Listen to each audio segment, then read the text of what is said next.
ഇന്നത്തെ വീഡിയോ നമ്മൾ നോക്കാൻ പോകുന്നത് ഒരു സീരിയസ് ടോപ്പിക്കാണ്. അതായത് SMC ഓർ ICT. SMC പഠിക്കണോ ICT പഠിക്കണോ നിങ്ങൾക്കൊരു പ്രോഫിറ്റബിൾ ട്രേഡർ ആവാൻ വേണ്ടിയിട്ട്? ഇവിടെ ഇനീഷ്യലായിട്ട് വരുന്ന ആൾക്കാർക്ക് കുറേ ഡൗട്ട്സ് ഉണ്ട്. അതായത് SMC പഠിക്കണോ ICT പഠിക്കണോ പ്രോപ്പർ നോളേജിന് വേണ്ടിയിട്ട്, അഥവാ രണ്ടും കൂടി പഠിക്കണോ എന്നുള്ളൊരു ചിന്താഗതി എല്ലാവർക്കും ഉണ്ട്. അപ്പോൾ ഈ ഒരു വീഡിയോ നിങ്ങൾ ഫുള്ള് കണ്ടു കഴിയുമ്പോൾ നിങ്ങൾക്കൊരു പ്രോപ്പറായിട്ടുള്ളൊരു നോളേജ് ഉണ്ടാവും.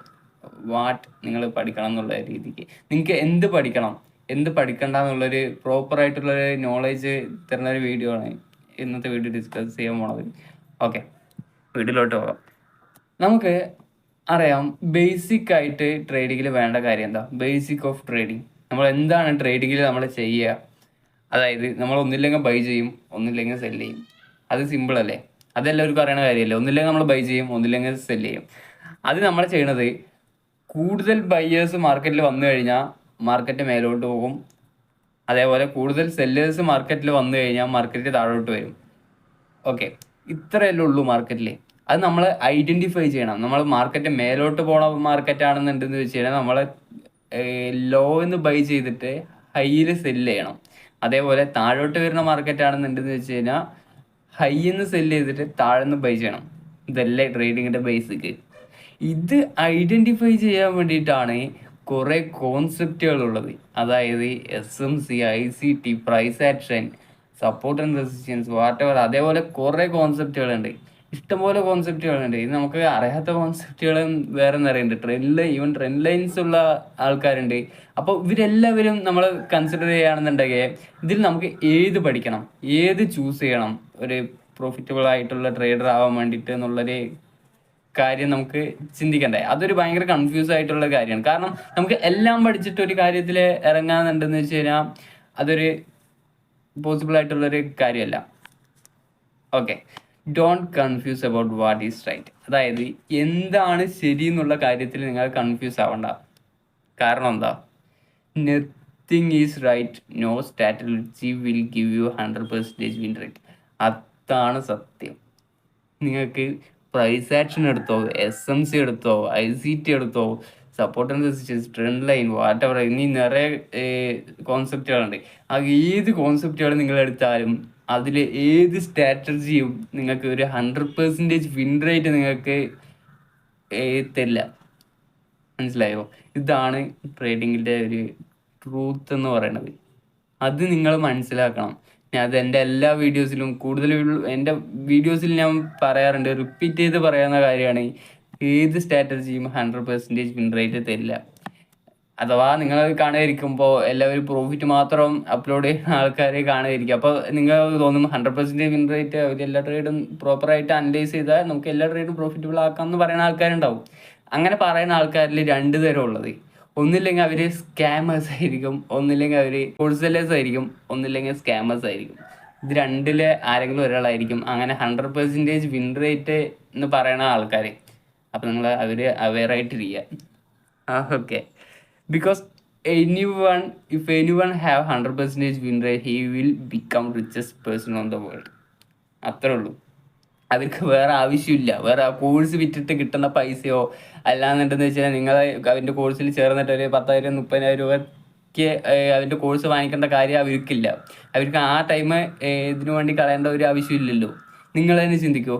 ഇപ്പോൾ ഒരു 100% വിൻ റേറ്റ് ഉണ്ട്. ഇപ്പോൾ നിങ്ങളുടെ കയ്യിൽ ഒരു 100% വിൻ റേറ്റ് ഉണ്ടെന്ന് പറയാം. നിങ്ങളൊരു ഏത് ട്രേഡ് എടുക്കുകയാണെന്നുണ്ടെങ്കിൽ നിങ്ങൾക്ക് പ്രോഫിറ്റബിൾ ആവുന്നുള്ള ചിന്താഗതി നിങ്ങൾക്ക് ഉണ്ടെന്ന് വെച്ച് കഴിഞ്ഞാൽ നിങ്ങളൊരു കോഴ്സ് വെക്കുമോ? ആരും പറഞ്ഞു കൊടുക്കില്ല. അതായത് ആരും അങ്ങനത്തെ കോഴ്സ് കൊടുക്കില്ല. ട്രേഡിങ് 100% വിൻ റേറ്റ് അല്ലാത്ത കൊണ്ട് മാത്രമാണ് ഈ ട്രേഡിങ്ങിലുള്ള ആൾക്കാർ മൾട്ടിപ്പിൾ സോഴ്സ് ഓഫ് ഇൻകം തേടാൻ വേണ്ടിയിട്ടാണ് അവർ കോഴ്സ് സെല് ചെയ്യണത്. ആ ഒരു ട്രൂത്ത് നിങ്ങൾ മനസ്സിലാക്കുക. ഒന്നില്ലെങ്കിൽ അവർക്ക് രണ്ട് രീതിക്ക് ചെയ്യാം. ഒന്നില്ലെങ്കിൽ അതർ ബിസിനസ്, വേറെ ഏതെങ്കിലും ബിസിനസ് ചെയ്യാം, ഒന്നില്ലെങ്കിൽ കോഴ്സ് സെല് ചെയ്യാം. ഇതുകൊണ്ടാണ് ആൾക്കാർ കോഴ്സ് സെല് ചെയ്യണത്. അതായത് അതുകൊണ്ട് മാത്രമാണ് 100% വിൻ റേറ്റ് എന്നുള്ളൊരു കാര്യം പറയണത്. കാരണം 100% വിൻ റേറ്റ് അവരടക്കം പോസിബിൾ ആയിരിക്കില്ല. 100% വിൻ റേറ്റ് നമുക്ക് എടുക്കാം. അപ്പോൾ ഒരു ആഴ്ചക്ക് ഇപ്പോൾ ഞാൻ ഒരു 2 ട്രേഡ് എടുക്കുകയാണെന്നുണ്ടെങ്കിൽ 2 ട്രേഡ് എനിക്ക് അടുപ്പിച്ച് പ്രോഫിറ്റബിൾ ആക്കാൻ പറ്റും. അതല്ല, ഒരു 100 ട്രേഡ്സ് അല്ലെങ്കിൽ ഒരു ക്വാർട്ടർലി നമ്മൾ എടുക്കുകയാണെന്നുണ്ടെങ്കിൽ അല്ലെങ്കിൽ ഇയർലി എടുക്കുകയാണെന്നുണ്ടെങ്കിൽ നമുക്കൊരു 100% വിൻ റേറ്റ് ട്രേഡിങ്ങിൽ ഇമ്പോസിബിൾ ആണ്. Okay, don't think like S M C is the best, I C T ആണ് ബെസ്റ്റ്, പ്രൈസ് ആക്ഷൻ ആണ് ബെസ്റ്റ്, ട്രെൻഡ് ലൈൻ ആണ് ബെസ്റ്റ് എന്നുള്ള രീതിക്ക് നിങ്ങൾ എപ്പോഴും തിങ്ക് ചെയ്യരുത്. അതായത് ഇത് ഏതുമല്ല. അത് നിങ്ങൾക്ക് ഇത് മനസ്സിലാക്കാൻ വേണ്ടിയിട്ട് ഞാൻ ഇപ്പോൾ പറഞ്ഞു തരാണെന്നുണ്ടെങ്കിൽ, ഇപ്പോൾ പഴയ കാലത്തെ ട്രേഡേഴ്സ് എടുത്ത് നോക്കിയോ, ഇപ്പോൾ നിങ്ങൾക്ക് S M C I C T ഒക്കെ എപ്പോഴാണ് വന്നത്? ഈ ഒരു കുറച്ച് കാലങ്ങളൊക്കെ അല്ലേ ആയിട്ടുള്ളൂ. അപ്പോൾ ഇതിന് മുമ്പ് ഉള്ള ആൾക്കാർ, അതായത് ഈ റിച്ചാർഡ് ഡെന്നീസ് എന്നൊക്കെ പറയും, ആ ആൾക്കാരൊക്കെ അവരൊക്കെയാണ് പ്രൈം ട്രേഡേഴ്സ് എന്ന് ഞാൻ പറയാൻ ഉദ്ദേശിക്കുന്നത്. അവരൊരു ഫ്യൂ $1000 കൊണ്ടാണ് 200 മില്യണൊക്കെ ടേൺ ചെയ്തിട്ടുള്ളത്. ഒരു കുറച്ച് $1000 കൊണ്ട് വന്നിട്ട് അതിനെ ടേൺ ചെയ്തിരിക്കുന്നത് $200 മില്യൺ ഒക്കെ ആയിട്ടാണ് അവർ കൺവേർട്ട് ചെയ്തിട്ടുള്ളത്. അവരൊക്കെ S M C I C T പഠിച്ചിട്ടാണോ? അല്ല. ഈ ഹെഡ്ജ് ഫണ്ട്, ബിഗ് ഇൻസ്റ്റിറ്റ്യൂഷൻസ് എല്ലാവരും ട്രേഡ് ചെയ്യണത് S M C I C T പഠിച്ചിട്ടാണോ? അവർ S M C I C T trading, price action, trend line എന്നുള്ളതിലൊന്നും അവർ ബോധേഡ് അല്ല. ബിഗ് മണീസ് ആരും ബോധേഡ് അല്ല അങ്ങനത്തെ കാര്യത്തിൽ. അത് നിങ്ങൾ ഈ ഒരു ഡാർക്ക് ട്രൂത്ത് നിങ്ങൾക്ക് മനസ്സിലാക്കാനുണ്ട്. ഈ S M C I C T എന്നൊക്കെ പറയുന്നത് ജസ്റ്റ് ഒരു കോൺസെപ്റ്റ്, ഈ ഒരു എഡ്ജ് നിങ്ങൾക്ക് പഠിപ്പിച്ചു തരാൻ വേണ്ടി യൂസ് ചെയ്യണ ഒരു ജസ്റ്റ് ഒരു കാര്യം. ഇതൊരു ഭയങ്കര കോൺട്രവേഴ്സി ആയിട്ട് ചില ആൾക്കാർ എടുക്കുന്നുണ്ട്. ഇപ്പോൾ എസ് എം സി പഠിച്ച ആൾക്കാർക്ക് ഐ സി ടിന് പുച്ഛമാണ്, ഐ സി ടി പഠിച്ച ആൾക്കാർക്ക് S M C support and resistance, price ആക്ഷനുള്ള എല്ലാവരും പുച്ഛമാണ്. അങ്ങനെ ചിന്തിക്കേണ്ട കാര്യമില്ല. ഇപ്പം ഞാൻ എസ് എം സിനെ ഐ സി ടി, ഇപ്പം ഞാൻ ഒരു ഐ സി ടി ട്രേഡറാണ്, ഇപ്പം ഞാൻ ഐ സി ടിനെ മാത്രം ഞാൻ സപ്പോർട്ട് ചെയ്യണമെന്നുണ്ടെന്ന് വെച്ച് കഴിഞ്ഞാൽ അവിടെ എന്തായിരിക്കും റീസൺ? ഒന്നില്ലെങ്കിൽ എനിക്ക് എൻ്റെ ഐ സി ടി കോൺസെപ്റ്റ് ഞാൻ നിങ്ങളെ പഠിപ്പിക്കണം, നിങ്ങൾ ഐ സി ടിക്ക് മാത്രം വരാൻ പറ്റുള്ളൂ എന്നുള്ളൊരു ചിന്താഗതി എനിക്കുണ്ടെങ്കിൽ മാത്രമാണ് ഞാൻ നിങ്ങൾക്ക് ഐ സി ടിനെ മാത്രം ഞാൻ പ്രൊമോട്ട് ചെയ്യുള്ളൂ. എസ് എം സി അങ്ങനെയാണ്, പ്രൈസ് ആക്ഷൻ അങ്ങനെയാണ്, സപ്പോർട്ട് ആൻഡ് റെസിസ്റ്റൻസ് അങ്ങനെയാണെന്നുള്ള കാര്യം ഞാൻ നിങ്ങളെ അങ്ങനെ പറഞ്ഞ് തെറ്റിദ്ധരിപ്പിക്കണം എന്ന് വെച്ച് കഴിഞ്ഞാൽ, ഒന്നില്ലെങ്കിൽ എനിക്ക് അറിയണത് ഐ സി ടി മാത്രമായിരിക്കും. ആ ഒരു ഐ സി ടി കോൺസെപ്റ്റ് നിങ്ങൾക്ക് പഠിപ്പിച്ചു തരാൻ വേണ്ടിയിട്ട് എനിക്കത് മാത്രമേ പറയാൻ പറ്റുള്ളൂ. കാരണം അത് നിങ്ങൾക്ക് ഞാൻ പറഞ്ഞില്ല എന്ന് വെച്ച് കഴിഞ്ഞാൽ നിങ്ങൾക്ക് വേറെ കോഴ്സ് നോക്കി നിങ്ങൾ പോകും, നിങ്ങൾക്ക് പ്രൈസ് ആക്ഷൻ നോക്കി പോവാം, വേറെ സ്ട്രാറ്റജീസ് നോക്കി നിങ്ങൾക്ക് പോകാം. അതിനു വേണ്ടിയിട്ടാണ് ആൾക്കാർ ഇങ്ങനെ പറയുന്നത് എനിക്ക് തോന്നുള്ളൂ. കാരണം ഏതൊരു പ്രോഫിറ്റബിൾ ആയിട്ടുള്ള ഒരു ട്രേഡറിനും അറിയാം, trading is all about probability എന്നുള്ളൊരു കാര്യം. അത്രേ ഉള്ളൂ. അല്ലാണ്ട് നമ്മളിങ്ങനെ വെറുതെ ആവശ്യമില്ലാണ്ട് ചിന്തിച്ചു കൂട്ടി ഇരുന്നിട്ട് ഐ സി ടി ആണ് ബെസ്റ്റ്, എസ് എം സി ആണ് ബെസ്റ്റ് എന്ന് പറഞ്ഞിട്ട് ഇരിക്കാൻ മാത്രമേ പറ്റുള്ളൂ. മനസ്സിലായോ? ഇതിൽ എല്ലാ സാധനവും വർക്കാവും, അതേപോലെ ഏത് സാധനവും വർക്കാവില്ല. അങ്ങനെയാണ്. എല്ലാ സാധനവും വർക്കാവും, പക്ഷെ ഏത് സാധനവും 100% വർക്കാവില്ല. അങ്ങനെയുള്ള രീതിക്ക് നിങ്ങൾ ചിന്തിക്കണം. ഓക്കെ, അതാണ് ഞാൻ പറഞ്ഞത്. Trading is all about probability. കാരണം നമ്മൾ ട്രേഡിങ് പ്രോബബിലിറ്റി ആയിട്ട് തിങ്ക് ചെയ്തില്ല എന്ന് വെച്ച് കഴിഞ്ഞാൽ you will never become a profitable trader. അത്രേ ഉള്ളൂ. കാരണം നിങ്ങൾക്കൊരു പ്രോഫിറ്റബിൾ ട്രേഡർ ആവണം എന്ന് വിചാരിച്ചു കഴിഞ്ഞാൽ നിങ്ങൾ ട്രേഡിങ്ങിന് പ്രോബബിലിറ്റി ആയിട്ട് മാത്രം കാണാൻ പറ്റുള്ളൂ. ഒരു കോയിൻ ഫ്ലിപ്പ് ചെയ്ത് കഴിഞ്ഞാൽ എത്ര തവണ ഹെഡ് വരാനുള്ള ചാൻസ് ഉണ്ട്? അതൊരു റാൻഡം ആയിട്ടുള്ളൊരു ഔട്ട്കം അല്ലേ? ഇപ്പം നമ്മൾ ആ കോയിനെ 10 തവണ ഫ്ലിപ്പ് ചെയ്യുകയാണെന്ന് വിചാരിക്കാം. ഇപ്പോൾ സിമ്പിളായിട്ട് നിങ്ങൾക്ക് എക്സാമ്പിൾ പറയുകയാണെന്നുണ്ടെങ്കിൽ, ഇപ്പോൾ ഒരു ഹെഡ് മേലോട്ട് വരുന്ന രീതിക്ക് നമ്മൾ ആ കോയിൻ നമ്മുടെ കയ്യിലോട്ട് പ്ലേസ് ചെയ്തിട്ട് നമ്മളൊരു 10 തവണ ഒരേ ഫോഴ്സിൽ നമ്മൾ ഫ്ലിപ്പ് ചെയ്യുകയാണ്. അപ്പോൾ 10-ലെ 7 തവണയും വീണത് ഹെഡാണെന്ന് വിചാരിക്കുക. That's our edge. മനസ്സിലായോ? ആ ഒരു വെയ്റ്റഡ് ആയിട്ടുള്ള സൈഡ് വീഴാനുള്ള പ്രോബബിലിറ്റി മാർക്കറ്റിൽ കൂടുതലാണെന്ന് നമുക്ക് വിചാരിച്ചു കഴിഞ്ഞാൽ അങ്ങനെ ഒരു രീതിക്ക് നിങ്ങൾ ചിന്തിക്കണം. ഇപ്പോൾ ആ ഒരു രീതി ഈ എക്സാമ്പിൾ നിങ്ങൾക്ക് മനസ്സിലായോ എന്നറിയില്ല. ഇപ്പോൾ അതാണ് നിങ്ങളുടെ എഡ്ജ്. നിങ്ങൾ ഇപ്പോൾ നിങ്ങൾക്ക് ഒരു സ്ട്രാറ്റജി ഉണ്ട്. ഇപ്പോൾ വാട്ട് എവർ നിങ്ങൾക്ക് ഏത് സ്ട്രാറ്റജി ആണെന്നുണ്ടെങ്കിൽ എടുക്കുക. I C T, S M C, price action, trend line, നിങ്ങൾക്ക് ഏത് ഇഷ്ടംപോലെ സ്ട്രാറ്റജീസ് ഉണ്ട്. നിങ്ങൾക്ക് അത് ഏത് വേണമെങ്കിലും നിങ്ങൾക്ക് എടുക്കാം. മനസ്സിലായോ? ഇതിൽ അത്ര മാത്രമേ ഉള്ളൂ. അപ്പോൾ നമുക്ക് even a 40% win rate is enough you to become a profitable trader. നിങ്ങൾക്കൊരു 40% വിൻ റേറ്റ്, അതായത് 50%-ൽ കുറവ് വിൻ റേറ്റ് ഉള്ള ഒരാൾക്കും ഇവിടെ പ്രോഫിറ്റബിൾ ആവാൻ പറ്റും. അപ്പം നിങ്ങൾ കുറേ ആൾക്കാർ പറയായിരിക്കും, ഞാൻ ഇപ്പോൾ എൻട്രി എടുത്തതിന് 10 എൻട്രി എടുത്തതിന് 6 തവണയും ഞാൻ പ്രോഫിറ്റാണ്, 6 ട്രേഡിൽ ഞാൻ പ്രോഫിറ്റാണ്, പക്ഷേ ഞാൻ ഓവറോൾ ലൂസിങ്ങിനാണ് ഉള്ളതെന്ന് നിങ്ങൾ ചിലപ്പോൾ പറയായിരിക്കും. നിങ്ങൾ കുറേ ആൾക്കാർ എക്സ്പീരിയൻസ് ചെയ്തിട്ടുണ്ടാവും അങ്ങനെ. അപ്പം നിങ്ങൾക്ക് എന്താണ് അവിടെ പ്രശ്നം വരുന്നത്? നിങ്ങൾക്ക് പ്രോപ്പർ റിസ്ക് മാനേജ്മെൻറ്റ് ഉണ്ടാവില്ല, സൈക്കോളജി ഉണ്ടാവില്ല. മനസ്സിലായോ? Without A proper risk management നിങ്ങൾക്ക് 6 ട്രേഡിൽ നിങ്ങൾക്ക് ഉണ്ടാക്കിയ പ്രോഫിറ്റ് നിങ്ങൾ വിത്തിൻ 4 ട്രേഡ് അല്ലെങ്കിൽ വിത്തിൻ 1 or 2 ട്രേഡ് നിങ്ങൾ കളയുന്നതായിരിക്കും. കാരണം 6 ട്രേഡ് അടുപ്പിച്ച് പ്രോഫിറ്റ് ആയി കഴിഞ്ഞാൽ ചിലപ്പോൾ ഇത് റാൻഡം ആണ്. മനസ്സിലായോ? നിങ്ങൾക്ക് അടുത്ത നിങ്ങൾക്ക് ഒരു 40% വിൻ റേറ്റ് ആണെന്നുണ്ടെങ്കിൽ നിങ്ങൾക്ക് 4 ട്രേഡ് ആയിരിക്കും നിങ്ങൾക്ക് പ്രോഫിറ്റബിൾ ആവുക. അതായത് 60% വിൻ റേറ്റ് ആണെന്നുണ്ടെങ്കിൽ 6 ട്രേഡ് ആയിരിക്കും നിങ്ങൾക്ക് പ്രോഫിറ്റബിൾ ആവുക 10 എടുക്കുകയാണെന്നുണ്ടെങ്കിൽ. അപ്പോൾ ഈ 10 6 ട്രേഡും പ്രോഫിറ്റബിൾ ആവണത് 10 6 ട്രേഡും അടുപ്പിച്ച് പ്രോഫിറ്റബിൾ ആവണമെന്നില്ല. Market is random. അപ്പോൾ നമുക്ക് എങ്ങനെയായിരിക്കും പ്രോഫിറ്റബിൾ ആവുക? ഈ 10 6 ട്രേഡ് എന്ന് പറയുന്നത് ചിലപ്പോൾ ആദ്യത്തെ ഒരു ട്രേഡ് പ്രോഫിറ്റബിൾ ആയിരിക്കും, അതേപോലെ അടുത്ത 2 ട്രേഡ് അടുപ്പിച്ച് ലൂസിങ് ആയിരിക്കും, അടുത്ത 2 ട്രേഡ് അടുപ്പിച്ച് പ്രോഫിറ്റ് ആയിരിക്കും. അങ്ങനെ റാൻഡം ആയിട്ടായിരിക്കും നിങ്ങൾ പ്രോഫിറ്റബിൾ ആവുക. മനസ്സിലായോ? അല്ലാണ്ട് നിങ്ങൾ എക്സ്പെക്ട് ചെയ്യാൻ പറ്റില്ല അടുപ്പിച്ചിട്ട് നിങ്ങൾ എടുക്കാൻ 6 ട്രേഡോ അടുപ്പിച്ച് പ്രോഫിറ്റബിൾ ആവണം എന്ന് നിങ്ങൾ എക്സ്പെക്ട് ചെയ്യാൻ പറ്റില്ല. അതാണ് എല്ലാവർക്കും പറ്റുന്ന പ്രോപ്പറായിട്ടുള്ള മിസ്റ്റേക്ക് എന്ന് പറയുന്നത്. And then psychology. ആ സൈക്കോളജി എന്തുകൊണ്ടാണ് ഞാൻ പറയാൻ കാരണം എന്ന് വെച്ച് കഴിഞ്ഞാൽ, നിങ്ങൾക്കൊരു ലൂസിങ് ട്രേഡ് വരുമ്പോൾ നിങ്ങൾക്ക് നിങ്ങളുടെ ഇമോഷൻസ് കൺട്രോൾ ചെയ്യാൻ പറ്റിയില്ലെങ്കിൽ യു വിൽ സ്ക്രൂ അപ്പ് എന്ന് വേണമെങ്കിൽ നിങ്ങൾക്ക് പറയാം. നിങ്ങൾ ആ ഒരു എമോഷൻസ് കൺട്രോൾ ചെയ്യുക. ആ ലൂസിങ് നിങ്ങൾക്ക് എക്സ്പീരിയൻസ് ചെയ്ത് വരാത്ത ഒരാൾക്ക് ആ ഒരു 1 or 2 ലൂസിങ് ട്രേഡ് കണ്ടു കഴിഞ്ഞാൽ ചിലപ്പോൾ ഇമോഷണലി ട്രിഗർ ആവും. അപ്പം എന്ത് ചെയ്യും? അത് റിക്കവർ ചെയ്യാൻ വേണ്ടിയിട്ട് നോക്കും. ഒരു ട്രേഡും കൂടി എടുത്ത് നോക്കാം, ഒരു ട്രേഡും കൂടി ജസ്റ്റ് ഗാമ്പിൾ ചെയ്യണ പോലെ ഒരു ട്രേഡും കൂടി എടുത്ത് നോക്കാം, അതിൽ പ്രോഫിറ്റ് ആക്കിയാൽ നിർത്താം. അപ്പോൾ വിചാരിക്കും അതിൽ ലോസ് ആവും. അപ്പോൾ ബ്രേക്ക് വേണേൽ വന്നു കഴിഞ്ഞാൽ നിർത്താമെന്ന് പറഞ്ഞിട്ട് ഒരു ട്രേഡും കൂടി എടുക്കും, അതിൽ ലോസ് ആവും. അങ്ങനെയുള്ള ഇമോഷൻസ് നിങ്ങളൊരു എഡ്ജ് കണ്ടുപിടിച്ചിട്ടുണ്ടെന്ന് വെച്ച് കഴിഞ്ഞാൽ, ഒരു ബാക്ക് ടെസ്റ്റ് ചെയ്ത ഒരു ഡാറ്റ നിങ്ങളുടെ കയ്യിലുണ്ടെന്ന് വെച്ച് കഴിഞ്ഞാൽ, നിങ്ങൾ ആ ഒരു എൻട്രി മാത്രം നിങ്ങൾ എടുക്കാൻ പറ്റുള്ളൂ. അത് നിങ്ങൾക്ക് ഡിസിപ്ലിനാണ്. മനസ്സിലായോ? നിങ്ങൾ അത് മാത്രം എടുക്കുന്നത് നിങ്ങളുടെ ഡിസിപ്ലിൻ. നിങ്ങളൊരു പ്രോപ്പർ റിസ്ക് മാനേജ്മെൻറ്റ് ചെയ്യണത് നിങ്ങളുടെ റിസ്ക് മാനേജ്മെൻറ്റ് ഇമ്പ്രൂവ് ചെയ്യും. മനസ്സിലായോ? ഇപ്പം നിങ്ങൾക്ക് ഒരു 3 ട്രേഡ് അടുപ്പിച്ച് ലോസ് വരികയാണ്, അപ്പോൾ നിങ്ങൾ 4ാമത്തെ ട്രേഡും അതേ റിസ്കിൽ തന്നെ എടുക്കും? ഇല്ല, അങ്ങനെ എടുക്കാൻ പറ്റില്ല. അങ്ങനെ എടുക്കുമ്പോൾ നിങ്ങൾക്ക് ഇനീഷ്യലായിട്ട് നിങ്ങൾക്ക് ഒരു ബാക്ക് ടെസ്റ്റ് ചെയ്ത ഡാറ്റ നിങ്ങളുടെ കയ്യിൽ ഒരുപാട് ബാക്ക് ടെസ്റ്റ് ചെയ്ത ഡാറ്റ നിങ്ങളുടെ കയ്യിലില്ല എന്ന് വെച്ച് കഴിഞ്ഞാൽ നിങ്ങൾക്ക് അങ്ങനെ എടുക്കാൻ പറ്റില്ല. കാരണം 3 ട്രേഡ് അടുപ്പിച്ച് ലോസ് വന്നു കഴിഞ്ഞാൽ 4ാമത്തെ ട്രേഡും അതേ റിസ്കിൽ എടുത്തു കഴിഞ്ഞാൽ നമുക്ക് ഓവറോൾ നമ്മൾ ലോസ് വരാനുള്ള പ്രോബബിലിറ്റി കൂടുതലാണ്. മനസ്സിലായോ? അപ്പോൾ 3 ട്രേഡ് അടുപ്പിച്ച് ലോസ് വന്നു, 4ാമത്തെ ട്രേഡിൽ നമ്മൾ എന്ത് ചെയ്യും?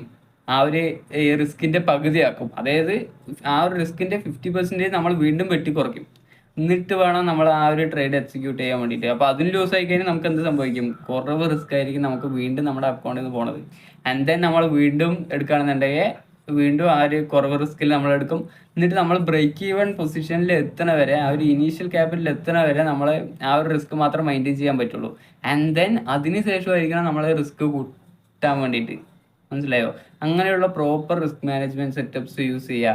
സൈക്കോളജിക്ക് വേണ്ടിയിട്ട് ബുക്കുകൾ വായിക്കുക. അതായത് ബുക്കുകൾ വായിക്കുക മീൻസ് നിങ്ങളുടെ മൈൻഡ് സെറ്റ് നിങ്ങൾ എപ്പോഴും കൺട്രോളിൽ വെക്കുക. അതായത് ഇപ്പോൾ ഒരു ലൂസിങ് ട്രേഡ് വന്നാൽ നിങ്ങൾക്ക് ട്രിഗർ ആവണ കാര്യങ്ങൾ എന്താണെന്നുള്ള കാര്യം നിങ്ങൾ എഴുതി വെക്കുക. ഇപ്പോൾ 2 ലൂസിങ് ട്രേഡ് അടുപ്പിച്ച് വന്നു കഴിഞ്ഞാൽ ട്രിഗർ ആവണമെന്നുള്ളൊരു കാര്യം നിങ്ങൾ എഴുതി വെക്കുക. അപ്പോൾ എഴുതി വെച്ച് കഴിഞ്ഞാൽ നിങ്ങൾക്ക് എന്ത് കാണാൻ പറ്റും? ചിലവർ ഇത് എക്സ്പീരിയൻസ് ചെയ്തിട്ടുള്ള കാര്യങ്ങളായിരിക്കും, ചിലവരല്ല, എല്ലാവരും എക്സ്പീരിയൻസ് ചെയ്തിട്ടുണ്ടാവും. അപ്പോൾ നിങ്ങൾക്ക് ഇതിനെ ഓവർകം ചെയ്യാൻ വേണ്ടിയിട്ട് എന്താ നിങ്ങളെ സഹായിക്കുക? അപ്പോൾ അതായത് നിങ്ങൾ എഴുതി വെച്ചിരിക്കുകയാണ്. മനസ്സിലായോ? അപ്പോൾ നിങ്ങൾ എഴുതി വെച്ചു, എനിക്ക് 2 ട്രേഡ് ലൂസിങ് ആയി കഴിഞ്ഞാൽ ഞാൻ വീണ്ടും 3ാമത്തെ ട്രേഡ് ഞാൻ എടുക്കുന്നത് എനിക്ക് സൈക്കോളജി എഫക്റ്റ് ചെയ്യുന്നുണ്ട് എന്നുള്ള കാര്യം നിങ്ങൾ എഴുതി വെക്കുക. അപ്പോൾ 2 ട്രേഡ് അടുപ്പിച്ച് ലൂസ് ആയി കഴിഞ്ഞാൽ you done for the day. മനസ്സിലായോ? നിങ്ങൾ അപ്പോൾ ആ ദിവസത്തെ ട്രേഡിങ് ഫുള്ള് നിങ്ങൾ സ്റ്റോപ്പ് ചെയ്തു. മനസ്സിലായോ? അത് നിങ്ങൾ എഴുതി വെക്കും. അത് എഴുതി വെക്കുന്ന സമയത്ത് 2 ട്രേഡ് വീണ്ടും നിങ്ങൾക്ക് 2 ട്രേഡ് ലൂസിങ് വരികയാണെന്നുണ്ടെങ്കിൽ നിങ്ങൾ അത് കാണുന്ന സമയത്ത് നിങ്ങൾക്ക് എന്തായിരിക്കും മൈൻഡിലുണ്ടാവുക? ഓക്കെ, നമുക്ക് ഇത്രയും ദിവസം എക്സ്പീരിയൻസ് വന്നിട്ടുള്ള കാര്യമാണ് അത്. അപ്പോൾ നമുക്ക് നിർത്തുക, അല്ലെങ്കിൽ ലാപ്പ് ഓഫ് ചെയ്ത് വെക്കുക, അല്ലെങ്കിൽ കമ്പ്യൂട്ടർ ഓഫ് ചെയ്ത് വെച്ചിട്ട് നമുക്ക് പോകാമെന്നുള്ളൊരു തോട്ട് നിങ്ങൾക്ക് വരണം. നിങ്ങളുടെ കോൺഷ്യസ് മൈൻഡിനെ നിങ്ങൾക്ക് അവെയർ ചെയ്യാൻ പറ്റണം. അവെയർനെസ് നിങ്ങൾക്ക് എപ്പോഴും ഉണ്ടാവണം. നിങ്ങൾ ഇത് റിയൽ മണി വെച്ചിട്ടുള്ള കാര്യമായതുകൊണ്ട് നമുക്ക് ഇമോഷൻസ് ഭയങ്കരമായിട്ട് നമ്മളെ ട്രിഗർ ചെയ്യാനുള്ള പ്രോബബിലിറ്റി കൂടുതലാണ്. ഓക്കെ, അത്രേ ഉള്ളൂ. അല്ലാണ്ട് നമ്മൾ SMC ICT കൊണ്ട് വേറെ സ്ട്രാറ്റജികൾ തപ്പിയിട്ട് നമ്മൾ ഓവറായിട്ട് തിങ്ക് ചെയ്തിട്ടുണ്ട് ഒരു കാര്യമില്ല. ഇതിൽ നമുക്ക് പ്രോപ്പറായിട്ട് വേണ്ടത് ഒരു പെർഫെക്റ്റ് ആയിട്ടുള്ള ഒരു എഡ്ജ് വേണം, പ്രോപ്പർ റിസ്ക് മാനേജ്മെൻറ്റ് വേണം, സൈക്കോളജി വേണം. അപ്പോൾ നിങ്ങൾക്ക് ഈ ഒരു എഡ്ജിന് വേണ്ടി നമ്മൾ യൂസ് ചെയ്യണതാണ് SMC ICT, പ്രൈസ് ആക്ഷൻ, അതേപോലത്തെ ട്രെൻഡ് ലൈൻ, അങ്ങനെയുള്ള കാര്യങ്ങൾ. ഇപ്പോൾ പഴയ കാലത്തെ ട്രേഡേഴ്സിനെ എടുത്താലും അവർ SMC ICT ഒന്നും പഠിച്ചിട്ടൊന്നും അല്ലല്ലോ.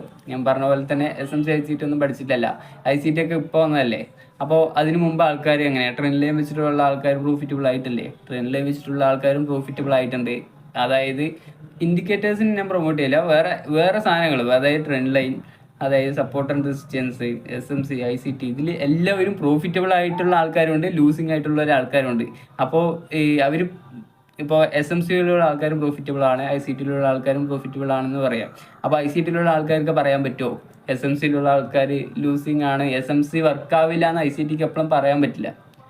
മനസ്സിലായോ?